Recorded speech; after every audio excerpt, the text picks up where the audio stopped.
최근 들어서 중국 경제에 대한 관심이 다시 높아지고 있습니다. 크게 두 가지 논쟁이 벌어지고 있는데요. 하나는 올해 1분기 성장률이 최고냐, 최저냐이고 또 다른 하나는 중국 증시가 바닥을 쳤다, 아직 아니다라는 논쟁입니다. 그래서 오늘은 오랜만에 중국 문제 알아보는 시간 마련했는데요. 오늘도 한국경제신문의 한상춘 논설위원과 함께합니다. 안녕하십니까? 네, 안녕하십니까? 자, 오늘도 계속해서 마찬가지로 미국 증시 밋밋한 흐름이 지속이 되고 있습니다. 오늘은 어떤 특이사항들 있었습니까? 굳이 그 재료를 따진다면 미국의 네. 국채금리 이 문제가 가장 큰 것이 아닌가 생각합니다. 방송의 그 뒤쪽에서 연일 애쓰고 있는 이렇게 정 PD께서 미국의 국채금리가 이렇게 표가 있으면 그걸 먼저 시청자분한테 보여주시기 바랍니다. 미국의 그 10년물 국채금리가 1.6%까지 갔죠. 굉장히 네. 많이 올랐습니다. 이것이 결국 다우존스 지수라든가 러셀 지수, 경기와 민감에 관련된 지수는 올리고 그다음에 대형 기술주가 중심이 됐던 나스닥 지수는 떨어뜨렸다 이렇게 보게 됐습니다. 그런 과정에서 오늘은 이 국채금리가 이렇게 올라간 이유는 뭘까 하는 측면을 말씀을 드리겠습니다. 페드의 그 통화 정책에서 가장 관심이 되는 그 물가 지표가 PCE 물가라고 시청자 여러분 잘 아실 겁니다. 내일 물가 지수가 발표죠. 그렇죠. 오늘 이제 미국 시간으로 오늘이네요. 28일이니까. 미국의 장세를 본다면 내일이 되겠죠. 네. 그죠? 27일 장세였으니까 오늘이. 그래서 오늘 우리 시간으로는 오늘 저녁에 발표되는 PCE 물가 지수를 앞두고 인플레가 여전히 가장 관심이 되는 가운데 또 하나의 그 관심 인물이 있습니다. 페드 부회장이 이렇게 크라라다 시청자 여러분 다 아시겠습니다는 미국의 그 디지털 통화에 대해서 지난주에 집중적으로 말씀드렸죠. 그리고 미국의 그 통화 정책 관련해서 페드 내에는 트럼프 퀴즈들이 많습니다. 이 트럼프 퀴즈들은 트럼프 내에 트럼프의 의향을 이렇게 통화 정책에 반영시키기 위해서 트럼프와 성향이 같은 사람으로 이루어진 사람들입니다. 네. 이 사람들이 그 다수를 차지하고 있는데요. 어떻게 보면 그 사람들의 맹주격이 랜덜 캐러스 감독 담당 부의장입니다. 이 양반이 그 테이퍼링에 대해서 전향적 발언을 했거든요.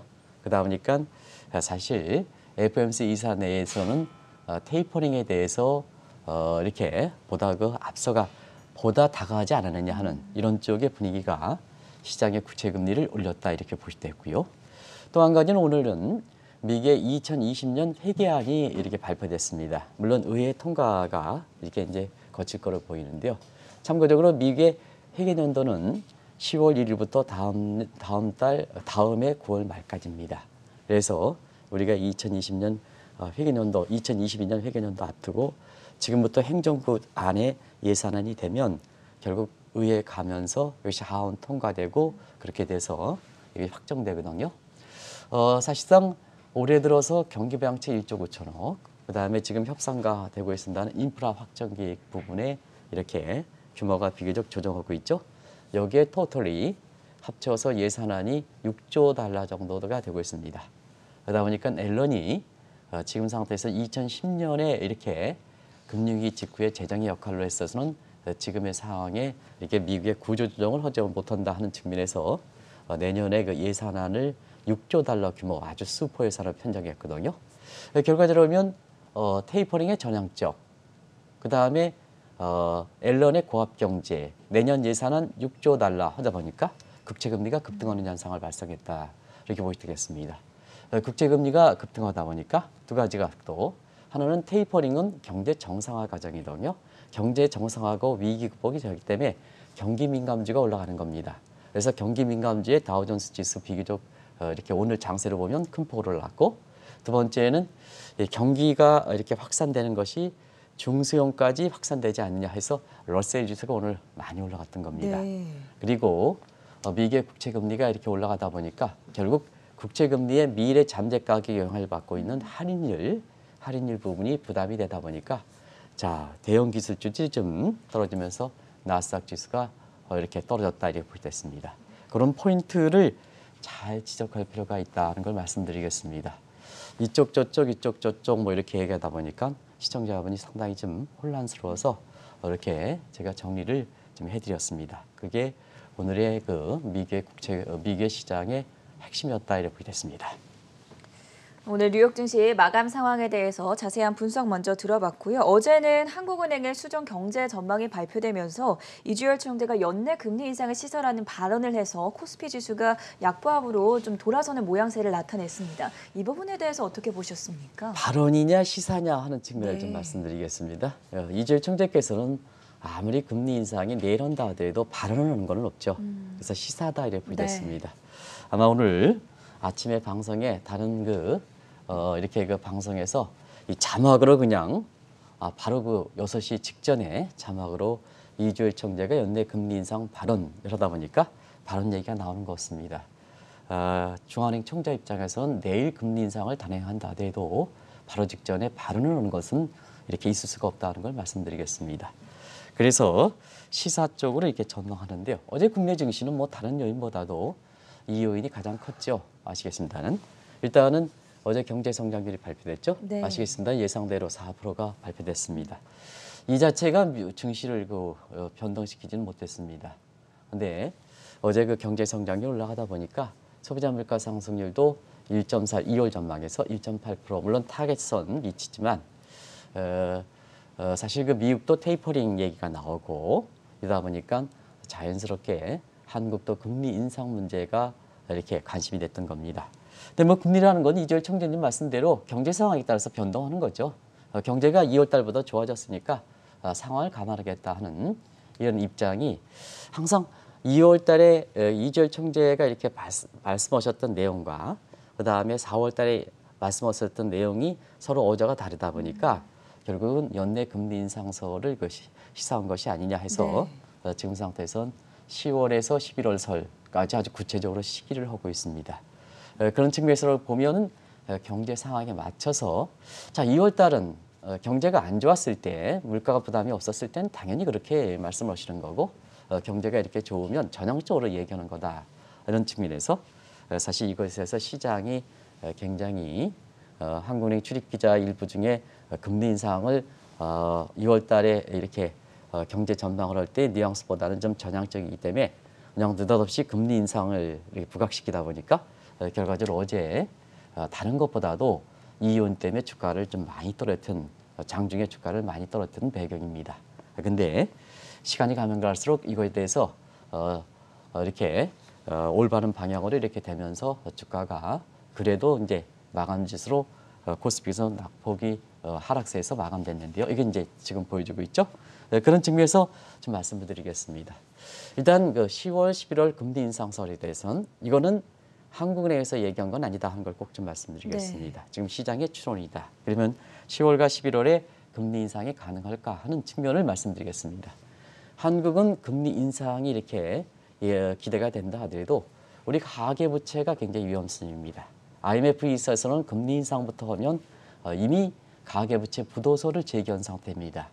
그런 상태에서는 어제도 말씀드렸습니다는 이미 가계부채가 위험 수위가 됐을 때 기자분들도 사실 이것을 마치 금리 인상을 이렇게 해야 된다는 뉘앙스 쪽으로 써서는 국민 경제 전체적으로 어렵게 한다는 걸 말씀드리고 지금 최근에 그 가계부채가 증가하는 건 주택담보대출보다도 우리 20대, 30대 우리가 얘기하는 어제도 말씀드렸습니다. 이 용어 자체도 지금 이렇게 표현되기 때문에 그렇습니다는 영끌과 비트 내는 사람들이 누굽니까? 20대, 30대 취업도 안 되죠. 미래에 대해서 희망도 없죠. 주택도 사기 어렵죠. 이런 상태에서 사실 빚을 내서 쓰기는 좋습니다는 비트 영투하는 이런 모습에서 가계부채가 증가한 측면이 있거든요. 그런 측면에서 금리를 느닷없이 올리면 젊은 층을 중심으로 해서 경제 한계 상황에 도달한다는 걸 꼭 좀 말씀드리겠습니다. 그래서 우리나라도 이주열 총재께서 말씀하신 대로 경제가 전향되면 통화정책이라는 것은 사실 전향적인 경제 여건의 개선에 맞게끔 이렇게 유연성 있게 변화시켜 가야죠. 그런 측면에서 금리 인상을 느닷없이 얘기하는 것보다는 도덕적 모럴 수에이션 통해서 특히 시중은행의 이렇게 대출 금리 같은 경우에는 행정 지도를 통해서 이렇게 도덕적 설득이나 행정 지도를 통해서 여기부터 좀 은행 부분에 왜 이렇게 수익이 많이 납니까? 많이 납니까? 뭐 이렇게 해서 이렇게 그 예대 마진폭으로 이렇게 돼가서 주식을 잡는 구조는 이제 한국이 모험 자본 창의성 자금, 스타트업 이런 쪽으로 가는 그 구조, 경제 이렇게 신진대사를 하는 측면에서는 은행을 위한 구조는 좀 많이 죽여야 되지 않습니까? 그런 측면에서 이쪽 부분의 대출금리 규제를 통한 대출금리 행정지도를 통해서 이쪽 부분을 좀 줄여주고 네. 그다음에는 시중 통화량을 조정하는 겁니다. 이게 테이퍼링이죠. 그리고 기준금리를 가장 나중에 올려야 된다는 걸 꼭 좀 말씀드리겠습니다. 그리고 금리 인상 시기는 미국과 먼저 하느냐 낮게 하느냐 하는 문제, 이런 문제는 미국보다 우리가 절대 앞서서는 안 되죠. 우리가 절대 앞서서는 안 됩니다. 제가 절대라고 표현했습니다. 최근에 10월, 11월 설이 나오다 보니까 미국보다 빨리 가는 게 아니냐 하는 이런 측면이 나오는데요. 미국보다는 갈 수가 없다, 먼저 갈 수 없다. 이것은 아마 이주열 총재님이라든가 이런 사람, 이런 금통위원들도 잘 알고 계실 겁니다. 그래서 이주열 총재가 경제 상황에서 맞게끔 통화 정책도 유연하게 변경할 수 있겠다. 오케이, 그건 굉장히 바람직한 발언이다. 근데 해석이 2월달, 5월달 경제 전망할 때 경제 여건이 변화된 것을 반영해서 그때 발언과 지금의 발언과 경제 여건이 개선된 것을 감안해서 그 발언 수위를 이렇게 조절하지 않고 단순히 문구상에서 보면 발언상에서 보면 2월달 경제가 인플레가 불거지지 않았을 때 지금 인플레가 불거졌을 때 하는 총재 입장에서는 당연히 이렇게 금리 인상이라든가 이런 부분은 전향적으로 갈 수밖에 없지 않습니까? 근데 경제가 안 좋았을 때, 인플레가 안 좋았을 때 그때에 비해서 굉장히 전향적이다 해서 금리 인상성을 곧바로 10월에서 11월 제기하는 것은 이렇게 잘못되어 있다는 걸 말씀드리겠습니다. 사실 물가 문제는 통화 정책 쪽에서보다는 재정에서 잡아야 한다, 이런 시각도 존재하지 않습니까? 역시 전 앵커가 경제 마인드가 아주 훌륭하신 것 같습니다. 네. 한국은 코로나 직후에 초기에는 국민들의 자발적 협조에 의해서 다른 국가보다 방역 선진국 경제 피해가 적었습니다. 그렇죠. 그러다 보니까 한국 입장 돈을 그렇게 다른 국가에 많이 풀지는 않았습니다. 단순히 우리 기준금리를 사실 3월 달에 빅스텝 0.5%포인트 빅컷으로 했고요. 5월 달 금통이 0.25%포인트에서 지금의 기준금리 0.5%를 만들어낸 겁니다. 근데 돈을 풀었다, 이런 쪽은 재정이 푸는 거거든요. 재정이. 그런 각도에서 한국은 만약에 지금의 물가 문제라든가 이런 건 통화 인플레가 아니라 미국식으로 통화가 많이 발행해서 풀어서 인플레가 하는 통화 인플레가 아니라 재정 인플레입니다. 항상 이것을 꼭 좀 지적하고 싶습니다. 우리 현 정부 출범 이후에 어떻습니까? 여러 가지 표심을 생각한 문제에서 추경 편성 얼마나 많이 했습니까? 지원금도 많이 줬습니다. 그리고 그것만입니까? 그다음에 슈퍼 예산도 편성됐습니다. 그래서 우리는 재정 쪽에서 좀 이렇게 지금의 경제 여건에 맞춰서 재정의 역할을 좀 축소시켜 나가야 되지 않느냐. 경제가 좋아지면 통화에서 보면 금리 인상이라든가 이런 쪽보다는 오히려 재정 부분에 막퍼내는, 지금도 대선을 후보들이 여당 후보들을 중심해서 아직도 막퍼낸다, 빚내서 한다, 우리 분들 검토했습니다는 이쪽 부분을 좀 줄여야 되는 게 아닌가 하는 생각이 듭니다. 그래서 우리가 이런 금통위의 이렇게 위원들이라든가 이렇게 이주열 총재가 저는 이렇게 훌륭하신 분들이 네. 사실 이 문제에 대해서 그렇게 이렇게 마음 놓고 얘기할 수는 없습니다는 시청자분이 더 현명하실 겁니다. 우리 현 정부 들어서는 재정 부분에 슈퍼 예산, 그것도 추경 편성 또 거기에 하고 코로나 직후에 여러 가지 퍼블리즘 생각한 이러한 지원책 때문에 재정 사이드가 굉장히 빅 사이즈가 됐거든요. 이쪽을 좀 경제 상황에 맞게끔 경제가 개선되면 그만큼 좀 줄여줘야죠. 줄여줘야 사실 민간의 좀 가계부채가 좀 젊은 사람들이 빚이 부담 상태에서 금리를 바로 올리는 이런 상태에서 사실은 우리 경제에 부담이 되는 이런 측면에 완충시키지 않겠냐 생각합니다. 지금 말씀하셨던 그 문제는 재정 쪽의 경제 여건에 맞게끔 지출을 좀 줄여야 된다 하는 입장은 지금 내년에 3월에 대선을 향해 가시는 후보님들은 이 방송을 들으시면 꼭 좀 참조하실 필요가 있다는 걸 말씀드리겠습니다.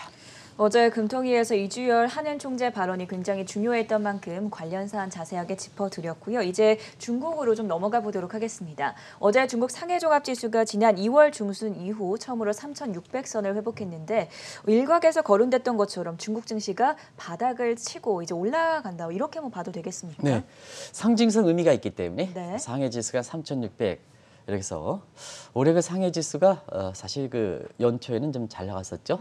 그래서 올해 그 상해지수의 이렇게 모습을 보면 올해 그 2월 19일 날 3,700선까지도 다가섰습니다. 예. 제 얘기로는 그 여기 이제 나오는데요.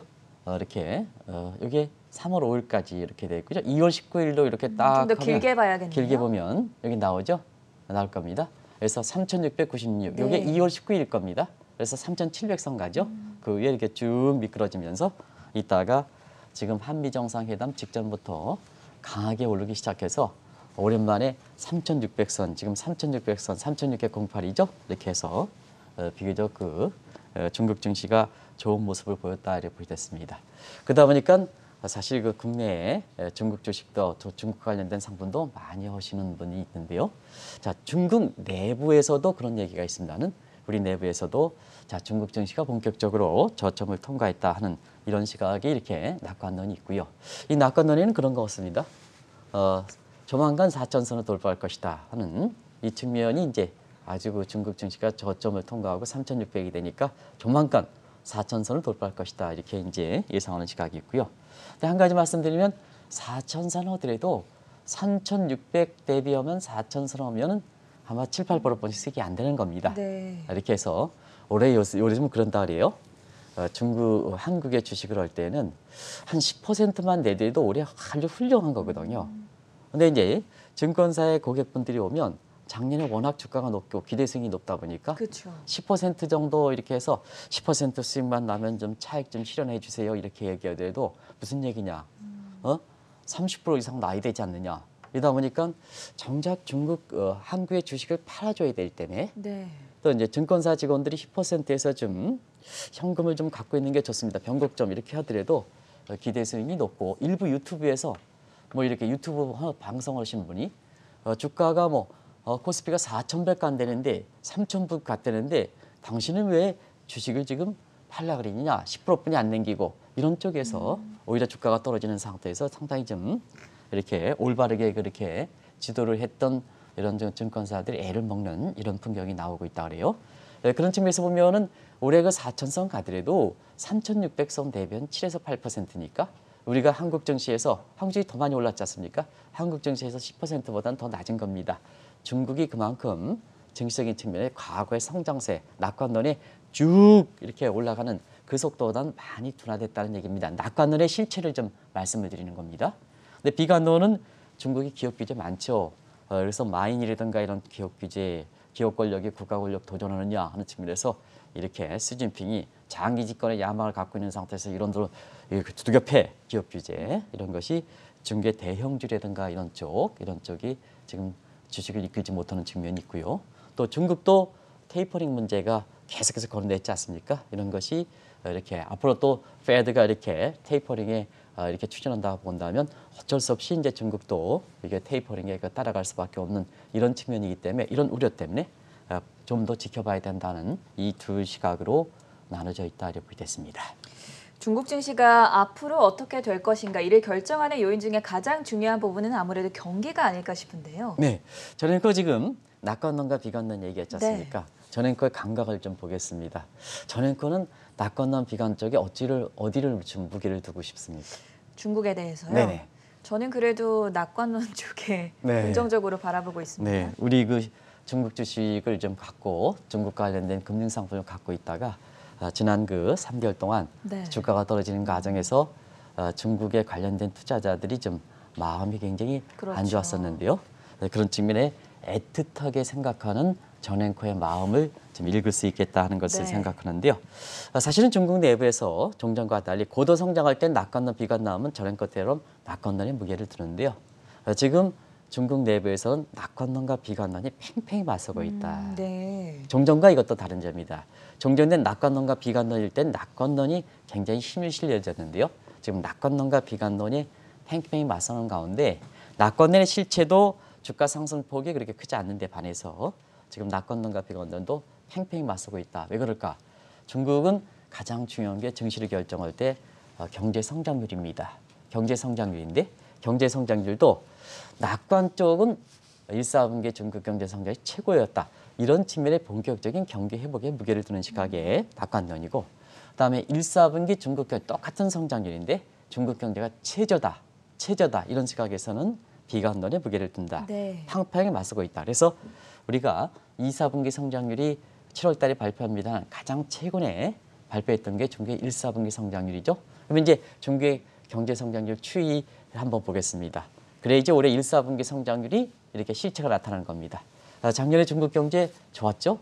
좋았죠? 코로나에 대해서 대처가 잘 됐기 때문에, 통제가 잘 됐기 때문에. 그래서 작년에 1분기 성장률이 마이너스 6.8에서 자 이렇게 2분기 3.2, 3분기 4.9, 4분기 6.5. 이건 전년 동기입니다. 네. 그리고 연간으로는 2.3% 유일하게 플러스 성장을 기록했죠. 그래서 요인은 아실 겁니다. 근데 자 이미 이제 한 달 전 정도 됐습니다만 올해 1, 4분기 성장률을 한번 보겠습니다. 1, 4분기 성장률은 전년 동기비로는 18.3%입니다. 그래서 공식적인 중국의 그 경제 성장률은 미국과 달리 전년 동기 방식인데요. 이 지표가 1992년 중국이 개방학과 함께 이 지표가 작성돼서 최고입니다. 최고입니다.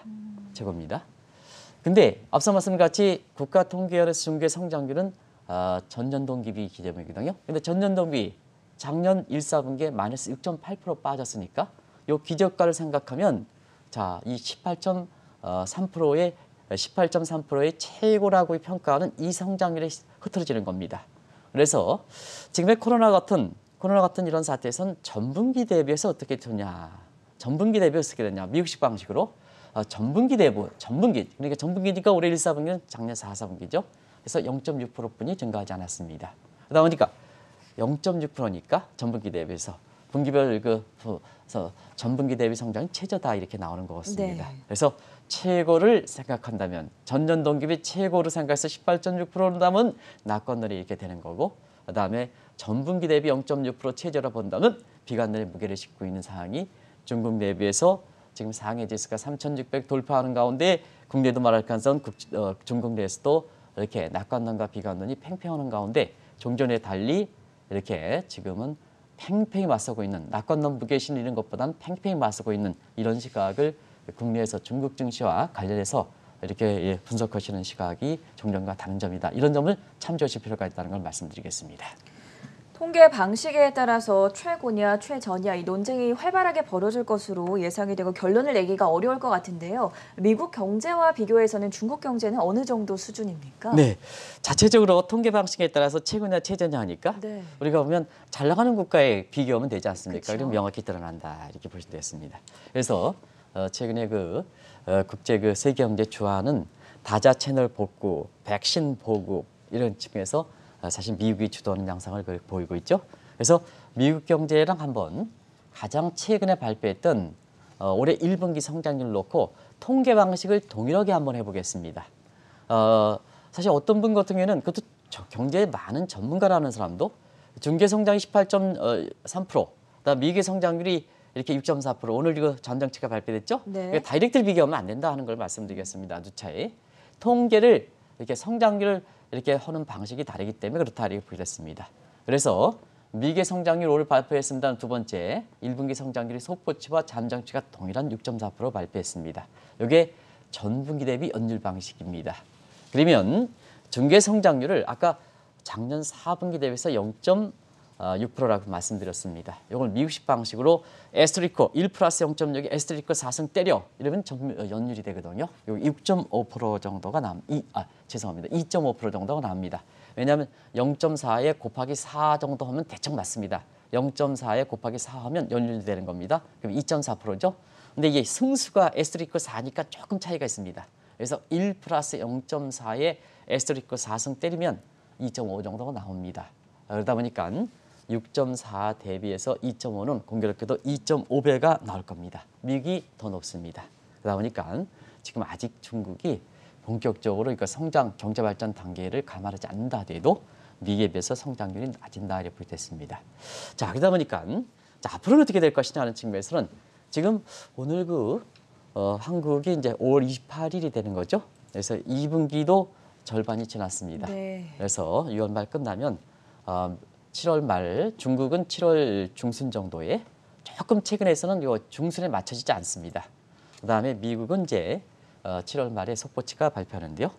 지금 예상 성장률이 나오고 있습니다. 미국은 한 10% 정도로 봅니다. 애틀란틱 GDP 나오고도 13%까지 봅니다. 중국은 8% 정도 나옵니다. 이런 각도에서 볼 때는 자, 미국은 2분기에 10%, 자, 중국은 8%. 그다음은 올해 1분기에 미국이 중국을 추월한 데 이어서 2분기에도 추월하지 않겠느냐. 그러다 보니까 연간으로 한번 보겠습니다. 연간은 예측 기간마다 다르지만 중국에서 가장 공신력 있는 사회과학 통계는 8% 내입니다. 근데 미국은 민간 사이트에서 9%까지 보고 있습니다. 물론 페드 같은 경우는 6.5% 정도 보고 있습니다. 네. 미국이 이제 백신 보고 하니까 경제 성장률이 들쑥날쑥하다 보니까 그런 게 측면이 있는데요. 예를 들어서 이렇게 본다면 8%에 9%, 미국이 높죠? 이런 측면에서 예상대로 나온다면 중국에 대해서 미국이 성장률을 뺏긴 게 시청자분 잘 아시겠습니다. 1976년 모택동 이렇게 등서평이 1978년 개방화를 표방하기 2년 전에 그랬습니다. 이 이후로 47년 만에 재탈환을 한다. 이렇게 얘기를 하고 있거든요. 네.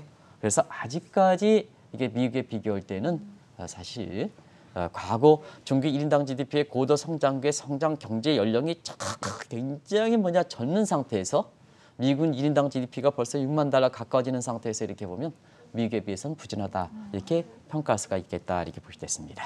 지금 말씀해 주신 내용들을 종합해 봤을 때 최근에 중국 증시 상승세를 경기가 완전하게 뒷받침해 주는 못하는 것 같은데 그렇다면 어떤 다른 요인이 또 있습니까? 그러다 보니까 위안화 같이 이렇게 보는 거죠. 왜냐? 우리가 국제 자금 흐름이라든가 이런 거는 네. 펀더멘탈 이어서 사실 포트폴리오 자금의 어빙 피셔의 통화치를 감안한 국제 금리 차를 보는 거죠. 예. 이렇게 이제 보시면 되겠습니다. 최근에 위안화 가치가 빠르게 절상되고 있죠. 한번 위안화 가치 한번 보겠습니다. 자막으로. 작년 5월 27일 날 위안화가 7.2, 달러당 7.2 그만큼 절하됐다는 얘기입니다. 근데 올해 3월에 6.5까지 떨어졌습니다. 그리고 지금 6.4도 붕괴되고 있습니다. 위안화가 절상되죠. 근데 이제 위안화가 절상되니까 1분기 성장률 18.3%에 대해서 굉장히 높게 치는 사람들은 중국 경제가 이제는 좋아졌기 때문에 위안화가 절상된다 하는 이런 쪽의 경기적 측면에서 얘기하는 것 같습니다.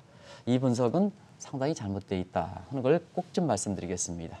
중국이 미국과 비해서 또 경제 연령을 탄력도로 볼 때는 경제가 그렇게 빠른 회복세는 아니다 하는 것을 말씀드리겠습니다.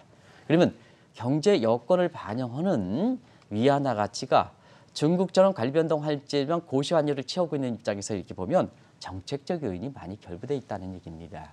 그래서 우리 기자분이라든가 그다음에 이렇게 사실 일부 국내 증시에 중국 관련된 관련된 분은 위안화가 절상되는 것이 중국 경제가 회복되기 때문에 그렇다 하는 이 분석은 잘못되어 있다 하는 걸 말씀드리겠습니다. 그런 과정에서 위안화 절상을 왜 하냐? 정책적 요인이 많이 결부되어 있다 이렇게 보여졌습니다. 왜냐하면 최근에 원자재 가격이 실제 발생 여부와 관계없이 슈퍼 사이클 얘기를 많이 합니다. 그리고 원유라든가 이런 측면에서는 미국보다는 굉장히 전통적 제조업이 주가 되기 때문에 에너지의 사용도가 굉장히 높은 국가가 중국입니다. 그러다 보니까 중국이 이렇게 성장률이 끌어올리기 위해서는 수입 물가 관리하죠. 수입 물가를 관리하지 않으면 안 되거든요. 그러면 세계에서 가장 원자재에 대한 수입처가 높은 것이 중국이지 않습니까? 그런 측면에서는 위안화 절상하면 수입 물가를 안정시키고 원자재 가격 상승에 따라 수입 물가를 안정시키고 수입 물가를 안정시켜야 인민은행 입장에선 테이퍼링을 추진하기가 가능성이 적어지는 겁니다. 물가가 안정되니까. 그리고 경제적 측면에서는 제조업 같은 이런 데 있어서는 비용 코스트 여건이 굉장히 줄어들면서 네. 경제가 이렇게 부가가치가 창출이 added, summation added 밸류가 결국 GDP 아니겠습니까? 성장률이 높아갈 수 있다 이렇게 보겠습니다. 그런 측면에서 지금 정책적 목적은 많이 달성했다 이렇게 보는데요. 모든 정책은 양면성을 갖고 있습니다.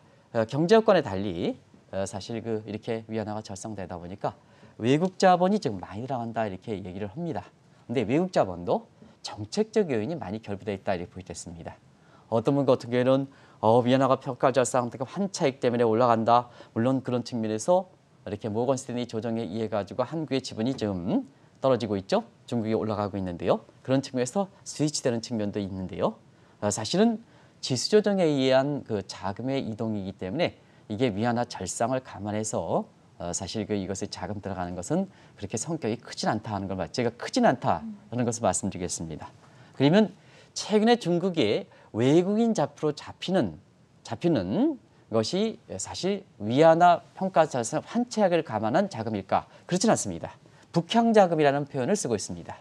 북향 자금은 중국판 거무머리 외국인 자금이다 이렇게 보시면 되겠습니다. 이걸 이제 하면 전 앵커가 1990년대에 이렇게 나이가 좀 어떻게 될지 시청자님이 출연하시기 때문에 제가 그냥 말씀을 드리겠습니다. 그때는 좀 어리셔가지고 1990년대에는 사실 우리나라의 외환위기 때 외화가 부족하다 보니까 네. 과거의 그 김대중 정부 입장에서는 외국인 자금이 들어오는 부분에 대해서 혜택을 줬습니다. 근데 그때 국가의 외환위기 발생했으니까 어떻게 외국인 자금이 들어올 수가 있습니까? 그러다 보니까 그 혜택 생각해서 네. 실제로 한국 자금, 거무머리지만 말레이시아 북동부를 통해서 페이퍼 컴퍼니를 통해서 탁 하면 거무머리가 외국인 되는 거거든요. 네. 근데 그 실체는 사실 좀 한국 자본 아니겠습니까? 그런 거와 마찬가지로 최근에 외국 자본이 들어가는 데에는 물론 외국 자본이 들어가는 측면도 있지만 북향 자금이 들어간다 이렇게 됐습니다. 그래서 북향 자금은 아시겠습니다는 홍콩 교차거래소, 선진 교차거래를 통해서 중국 본토로 향하는 자금입니다. 중국 본토로 향하는 자금입니다. 이 본토로 향하는 자금이 어냐? 이달 들어서 일평균 100억 위안 정도 되거든요. 우리 자금으로는 한 1조 8천억 정도 되는 겁니다. 굉장히 큰 규모죠. 큰 규모죠. 이거는 단순히 위안화가 평가절상에서 환차익을 겨냥한 자금은 아니다 하는 걸 꼭 좀 말씀드리겠습니다. 그런 과정에서 사실 위안화 평가절상 이것이 경제 여건에 반영되는 위안화 평가절상은 아니다 하는 걸 꼭 좀 말씀드리겠습니다. 앞으로 중국 경제나 증시 그리고 위안화 가치에 영향을 줄 만한 가장 큰 최대 변수는 미국과 중국 간의 경제 패권일 것 같은데 이 부분도 설명해 주시죠. 네, 이제 아무래도 사실 중국은 수출에 의존하는 국가입니다. 네. 이제 지금 중국의 구매력가 금액이 $10,000 넘는 상태에서 중국 국민들이 이렇게 구매력을 따지다 보니까 대외적으로 수출 쪽은 미국과 이렇게 막히고 마찰 때문에 그 다음 쪽은 중국이 이렇게 3월 그 양해대를 통해서 중국의 내부를 겨냥한 쌍순환 전략 이런 쪽으로 이렇게 경제 구조를 개편해 갔다 하지만 사실 경제 구조 개편이 바로 3월 달에 딱 되고 오래되는 건 아니지 않습니까?